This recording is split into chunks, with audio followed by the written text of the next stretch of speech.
dans Genèse 2, l'homme là qu'on crée là, c'est un cadavre ou un être vivant? Tu as peur de me répondre. Et pourtant c'est écrit, hein? Non, c'est pas un être vivant encore, c'est un cadavre. Il n'y a pas de vie en lui.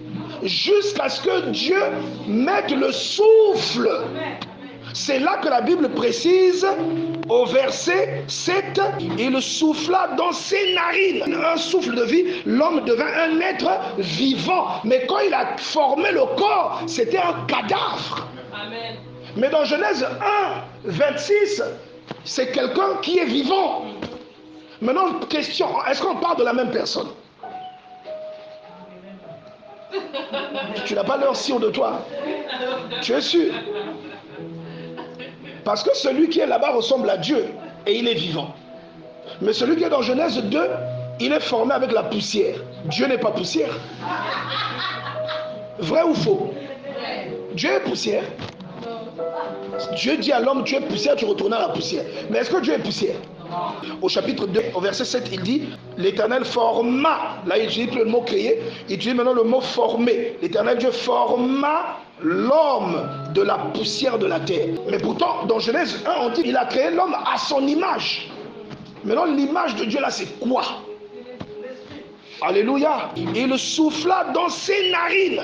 Je vais te poser une question simple pour que tu comprennes ce qui se passe ici. Les miracles que tu fais, tu ne les fais pas grâce à ton corps.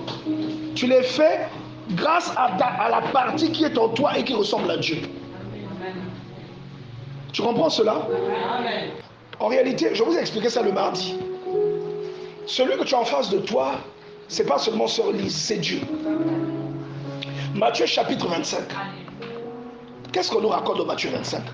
Le Seigneur Jésus nous explique beaucoup de choses. Mais entre autres, il nous parle du bien qu'on lui a fait en faisant ce bien aux gens qui étaient concernés.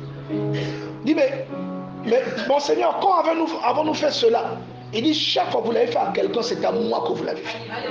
Dieu est en chacun de nous. Et lorsque Joseph est allé dans la maison de Potiphar, la maison de Potiphar a expérimenté de la prospérité. Voilà pourquoi toi qui ne m'as pas encore invité chez toi, je ne comprends pas vraiment quel est l'esprit qui t'anime. Je ne comprends pas qu'est-ce qui t'anime. Regardez. Maman Sévérine, c'était en quelle année?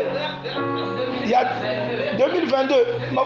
2022. Elle nous avait invité en quoi? 2022, non? 2023. Est-ce que avant la fin de 2023, on n'a pas célébré quelque chose avec elle? Et voilà pourquoi toi qui n'aimes pas inviter l'homme de Dieu, que Dieu ait pitié. Je te dis, hein, Dieu est en chacun de nous. Dieu dit, il a formé un corps et il a soufflé. Or, d'après Job 32, 8, le souffle de Dieu, c'est quoi? C'est l'esprit. Est-ce que quelqu'un se souvient de ça?